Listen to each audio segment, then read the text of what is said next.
청취자 김용배님의 질문. 전세 계약이 다음 주 8월 22일까지인데 지금 전세로 있는 그 집에 더 살고 싶어서 이미 지난달, 그러니까 한 달 더 이전이었었나 봐요. 2년 더 살겠다고 했더니 집주인도 그래라. 그러니까 구두로 묵시적 합의가 된 겁니다. 그런데 갑자기 사정이 바뀌었다면서 이제 집주인이 비워달라 이런 내용인데요.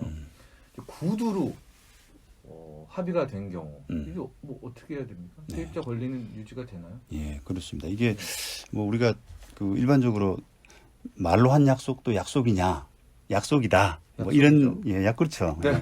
약속입니다. 네. 구두상의 약속도 약속이다라고 하는 표현을 많이 쓰는데 네. 이렇게 이제 말로 연장이 됐을 때 그런 약속이라고 하더라도 그 합의를 함부로 깰 수는 없거든요. 예. 2년 더 살겠다. 오케이 이렇게 했으면은 2년을 연장을 해야 되는데요. 예, 이게 그야말로 이제 묵시적 연장도 아니죠. 이거 묵시도 아니니까. 아닙니다. 구두적 연장이네요. 맞습니다. 예. 이게 저기 보면 이제 합의가 새로 성립된 건데요. 네.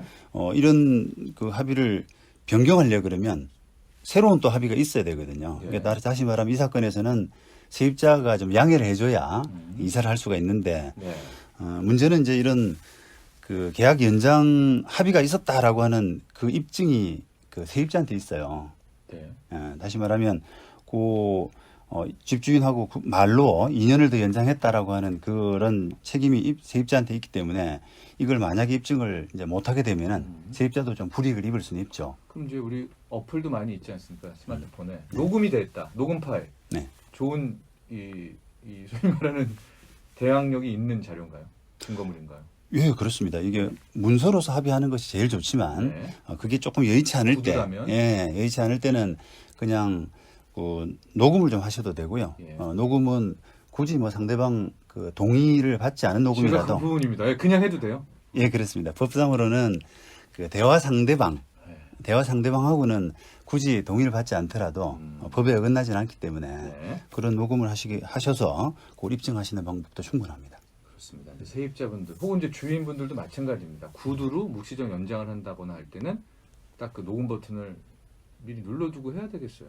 그렇죠? 그렇습니다. 예. 예. 더구나 이제 그런 연장됐다라고 하는 그런 어떤 필요성 이런 부분은 아까 우리가 묵시적 갱신 이야기할 때 네. 세입자보다는 집주인의 입장에서 더 필요하거든요. 그러니까 오히려 이제 그런 그 입증 책임, 부담 이런 거는 좀 집주인이 가지시는 것이 더 필요합니다. 알겠습니다. 근데 이제 방금 변호사님께서도 얘기를 했지만은 우리 또 인생살이라는 게 협의와 협상의 또 연속이잖아요. 네. 그 또 집주인분이 갑자기 사정이 바뀌었습니다. 이제 어떻게 좀 한 2달, 석 달 만에 좀 비워주세요. 집이 팔렸습니다. 네. 이럴 때 이제 세입자분이 그동안 또 고마웠기 때문에 나간다. 근데 이럴 때는 아까 새로운 합의도 가능하다고 하지 않았습니까? 네.